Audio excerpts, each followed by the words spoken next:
ela tinha voltado do Brasil e ela estava muito entusiasmada com o Tatu Canara.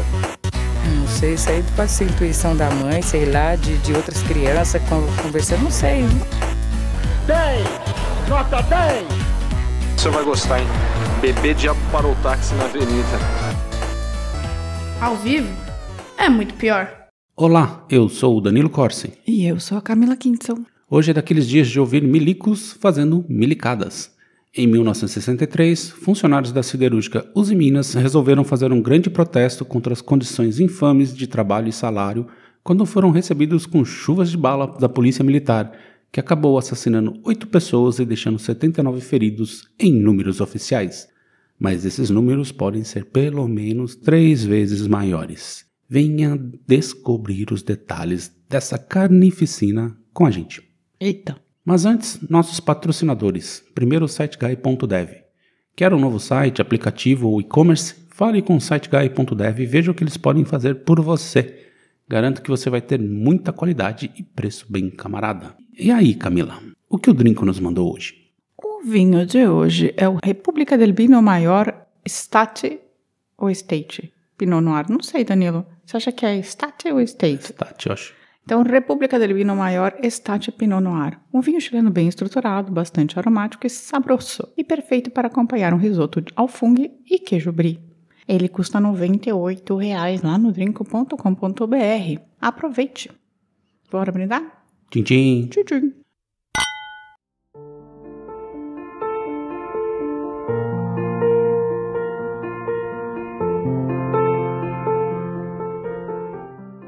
Vamos lá para as Minas Gerais dos anos 1960.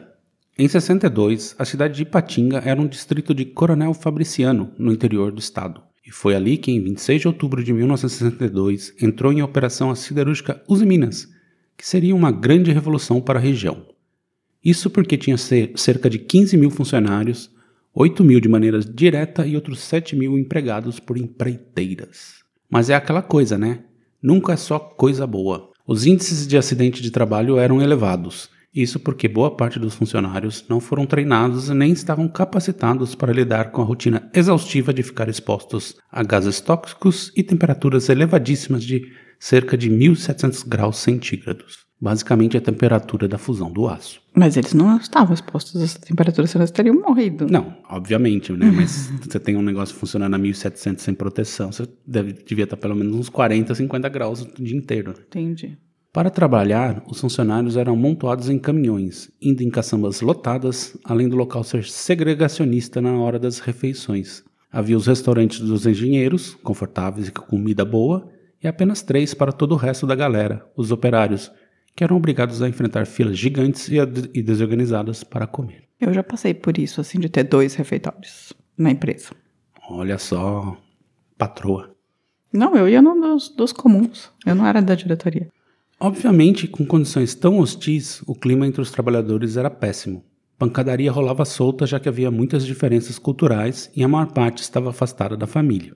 E fora da Usiminas, nada era muito melhor. Só havia pequenos botecos como forma de diversão. A coisa era tão insalubre que até então o presidente da companhia, Amaro Júnior, afirmou que em Ipatinga começaram a acontecer casos de loucura. Como assim de loucura? As pessoas foram enlouquecendo porque estavam numa condição de trabalho muito degradante? Sim, é isso? do mundo surtado. Ok. Para tentar controlar a situação, a empresa resolveu que deveria lidar com mãos de aço e começou a impor medidas de controle com auxílio da polícia militar. Essa, inclusive, deveria vigiar os funcionários mesmo fora do expediente. Mesmo assim, furtos começaram a rolar dentro da usina, e a Usiminas resolveu impor revistas detalhadas, conduzidas pela polícia, em todos os funcionários na hora da saída. O clima pesava mais e mais, mas as filiações sindicais eram impedidas pela polícia. A Usiminas também proibia a filiação ao Sindicato dos Trabalhadores Metalúrgicos de Coronel Fabriciano. Há inclusive um relato de cerca de 200 funcionários fichados como operadores, mas que na prática eram utilizados para fiscalizar ações de trabalhadores tanto interna quanto externamente. Por vezes, equipes de segurança monitoravam funcionários em bares ou nas ruas de Ipatinga e, em caso de atitudes suspeitas, comunicavam à diretoria da Usiminas para decidir se afastava ou demitia o operário. Que isso? Uma coisa tipo território do terror, é isso? Basicamente. O Departamento de Ordem e Política Social, na época conhecido como DAOPS, de Minas Gerais, que atuava como uma espécie de serviço de inteligência do governador José de Magalhães Pinto, também mantinha infiltração entre os funcionários, bem como o exército brasileiro, que temia que o presidente João Goulart instaurasse uma república sindicalista. Mas nem tinha sindicato, gente. Pois é. E aí chegamos em outubro de 63. Os X9 da Uzi Minas alertam a direção que os funcionários estão ficando realmente putos e pediram para que ela cancelasse planos como a criação de um sindicato controlado por ela mesma e a demissão em massa de líderes revoltosos. Também foi denunciado um sindicato secreto entre os operários.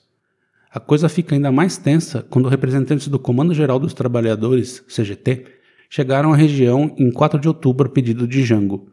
A princípio, essa visita teria ocorrido para conseguir influência dos trabalhadores da Belgo Mineira, outra mineradora, na região, para a greve dessa empresa em São Paulo. Mas na visão do Exército, o CGT buscava apoio para a causa da Uzi Minas. Na minha visão também. Eu acho que tá tudo junto. Na tarde de 6 de outubro, um domingo, ocorreu a primeira reunião do Sindicato dos Trabalhadores Metalúrgicos de Coronel Fabriciano em Ipatinga, convocado após agressões a operários por motivos fúteis, incluindo o controle de multidões e pequenos desentendimentos. Muitas acusações foram feitas contra as forças de segurança da Uzi Minas e Geraldo Ribeiro, presidente do sindicato, disse que as autoridades ficaram cientes e medidas seriam cobradas da empresa.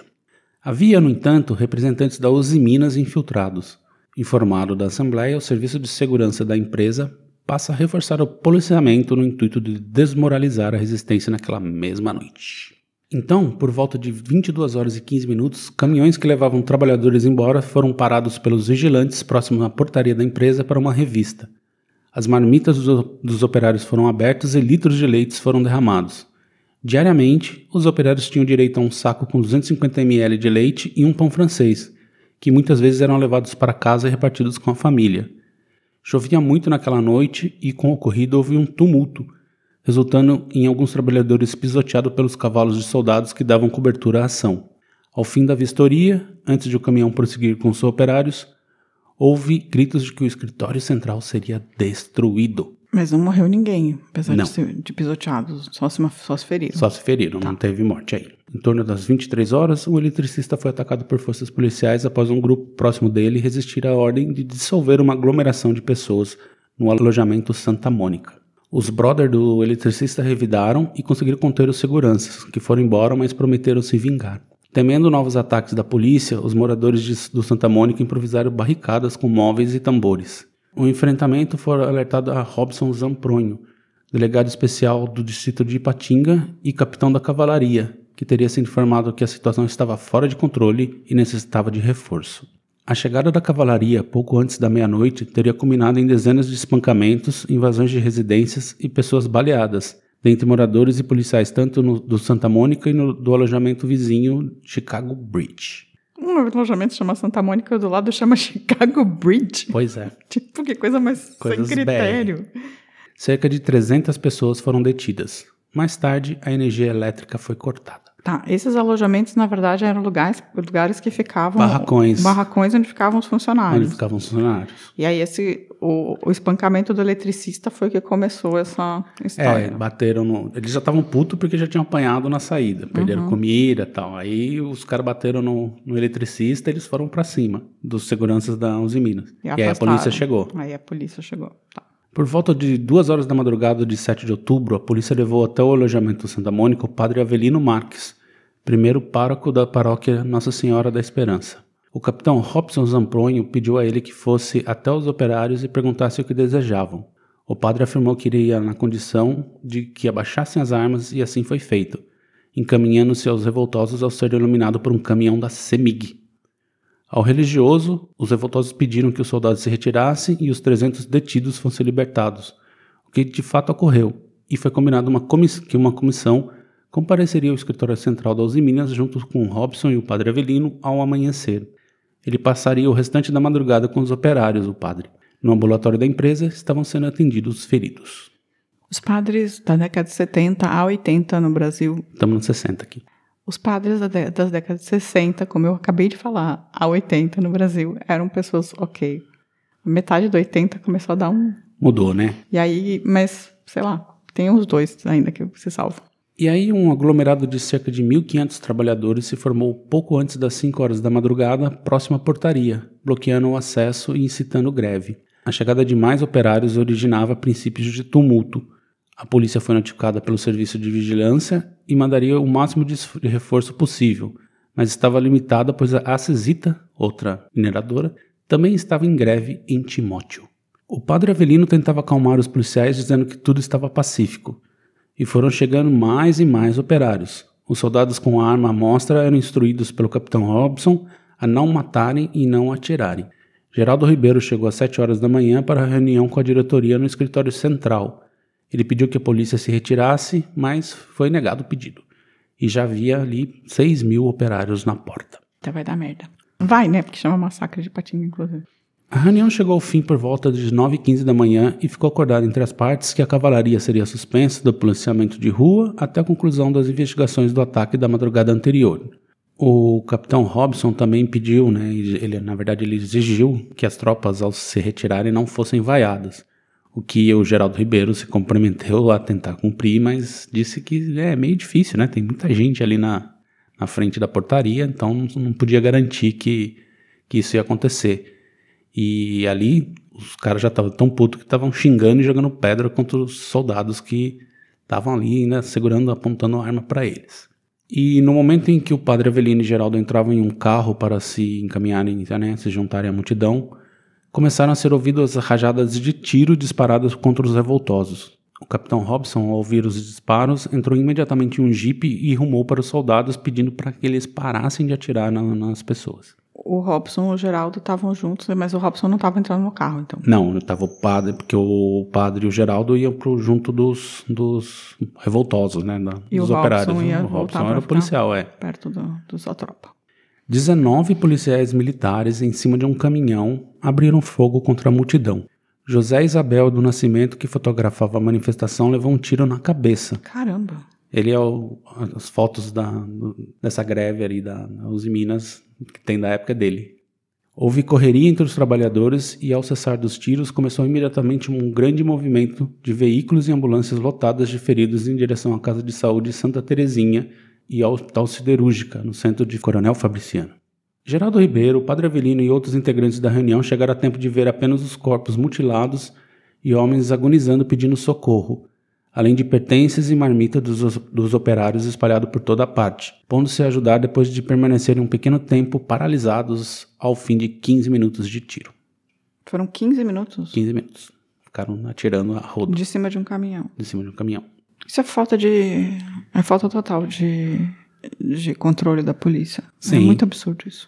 E uma tropa vinda do batalhão de Governador Valadares voltou a incitar os operários devido à ameaça de alguns soldados. Mas o Robson, conseguiu acalmar os ânimos. O então prefeito fabricianense Ciro Cota Podiali compareceu ao local da chacina na hora do almoço em uma caminhonete carregada de água potável e alimentos. E o comandante da polícia de Governador Valadares também apareceu para assumir o comando. Com isso, tudo começou a se acalmar e não houve mais confronto. Então vamos ao saldo. De forma oficial, a chacina terminou com 8 mortes e 79 feridos. No entanto, tais números são contestados, visto que há muito relato de familiares de possíveis vítimas que não foram contabilizadas. Fontes indicam 30 mortos, enquanto outras até 80. Levando em conta que foram 15 minutos de tiro a esmo, 8 mortos de fato parece bem improvável. Geraldo Ribeiro disse ter visto no dia do massacre 4 corpos estendidos no chão antes de ir até Timóteo, contactar a Secretaria de Segurança e, ao retornar, cerca de 30 minutos mais tarde, não havia mais nenhum corpo ali. Ele também afirmou, décadas mais tarde, ter recebido da Uzi Minas uma carta informando que 59 funcionários foram demitidos por não terem retornado às atividades 30 dias após o ocorrido. O inquérito aberto no dia seguinte ao massacre apontava que pelo menos 4 corpos foram jogados no Ribeirão Ipanema, mortos em um tiroteio aí. Depois que foram resgatados, falaram que esses corpos tinham sido de um tiroteio. Tiroteio, assim, tipo briga de bar. A lista oficial de mortos constam, além de José Isabel do Nascimento, o único a fotografar o massacre, a menina Ângela Eliane Martins, de 3 meses de idade, que foi baleada no colo da mãe Antonieta Francisco da Conceição Martins, que a levava para uma consulta no ambulatório da Uzi Minas. Que coisa terrível. Além de outros 5 operários, Gilson Miranda, Aides Dias de Carvalho, Antônio José dos Reis, Alvino Ferreira Felipe e Sebastião Tomé da Silva. E um alfaiate, Geraldo Rocha Gualberto. O que o alfaiate estava fazendo no Uniforme, meio? Né? Ah, ele era o alfaiate da Uzi Minas. Da Uzi Minas. Tá. Mas alfaiate que faz uniforme? Ah, no modo de dizer, né? É alfaiate, né? Sei lá. Quem faz isso, roupa... Costureiro. A Assembleia Legislativa de Minas Gerais deu início às investigações em 8 de outubro, instaurando uma comissão de inquérito. Geraldo Ribeiro exigia a punição dos policiais envolvidos e foi instaurado um inquérito policial.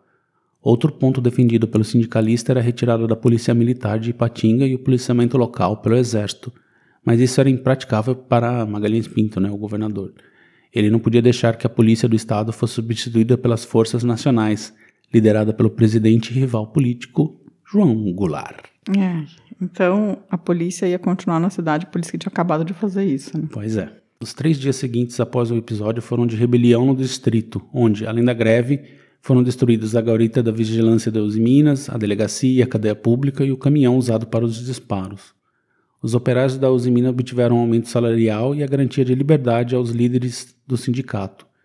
E a Uzi Minas se comprometeu a construir um novo bairro residencial, visto que cerca de 60% dos funcionários habitavam em condições precárias naquelas vilinhas lá. Que absurdo. E parece que aos trancos e barrancos as coisas iam dando certo, né? Dá uma melhoradinha, né? Mas aí veio o 64 e o golpe militar, que levou à prisão imediata dos sindicalistas da Uzi Minas. Geraldo Ribeiro não foi detido por ter colaborado com a entrada da polícia no Santa Mônica, mas foi notificado em 9 de junho que seria afastado do cargo de líder sindical. Em julho de 64, o Sindicato dos Trabalhadores Metalúrgicos de Coronel Fabriciano foi assumido por militares para dar origem ao Sindicato dos Metalúrgicos de Ipatinga, Sindipa, em 1º de maio de 65, fundado sob a presença do ditador Castelo Branco. Olha o Castelão fundando um sindicato, olha só. Comunista. Comunista. Em 29 de fevereiro de 64, a presidência da Uzi Minas, em Belo Horizonte, havia sido comunicada pela diretoria em Ipatinga que existia um plano de explodir a empresa, que de fato, segundo relatos, foi cogitado por alguns operários radicais durante a greve daquele mês, mas essa ideia foi combatida pela maioria e pelo sindicato, uma vez que a empresa era a única fonte de renda de muitas famílias.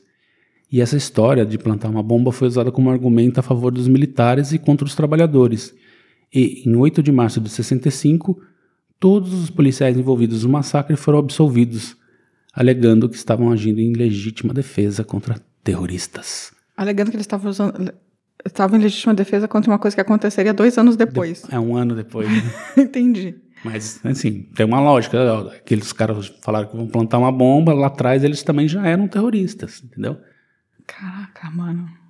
Mas também policial militar sendo absolvido no Brasil é tipo terça-feira, né? Toda terça-feira. Somente em 2004, com a aprovação da medida provisória 176, que previa indenizações a famílias em manifestações públicas ou conflitos armados durante a ditadura, é que as famílias tiveram algum retorno do Estado. Em 7 de outubro de 2004, o primeiro processo de indenização do massacre da família do alfaiate Geraldo Gualberto foi aprovado pela Comissão dos Mortos e Desaparecidos do Governo Federal. No final do mesmo mês, outras 4 famílias foram indenizadas. E ficou nisso, apenas 5 indenizações de R$100 mil cada uma. Os líderes da Uzi Minas, milicos, tudo tranquilidade para eles, ninguém foi punido. E esse foi o fim do massacre de Ipatinga. Camila, você já conhecia essa história? O que você achou dela? Achei terrível, não conhecia não tinha a menor ideia. Para mim a relação, eu acho que falar Uzi Minas para mim, eu lembro daquele Bernardo, né, que é o cara que fundou Inhotim, eu acho que Inhotim é ligado a Uzi Minas. Eu acho que não tenho certeza.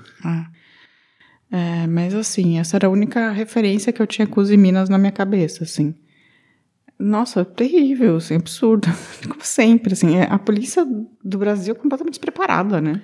E só gosta mesmo de bater, né, nas pessoas, né? Assim, matar. Mas isso demonstra total despreparo, assim. As pessoas do nada, tipo, começam a atirar e atiram, tipo, como atiraram 80 vezes contra o músico que estava no carro com a família. Sim. Não, o é que exército assim, e a polícia militar faz esse tipo de coisa, entra atirando e é isso. os caras deveriam ser preparados, porque assim, tudo bem, o clima tava tenso, era uma greve, Cara, era um estavam sendo confronto. xingados, provavelmente, mas assim, eles têm que ser treinados pra aguentar esse tipo de coisa. Isso, né? é falta de profissionalização isso, assim, não tem outro nome, sabe? Tipo, é uma força armada que não pode reagir como se fosse o cara do bar.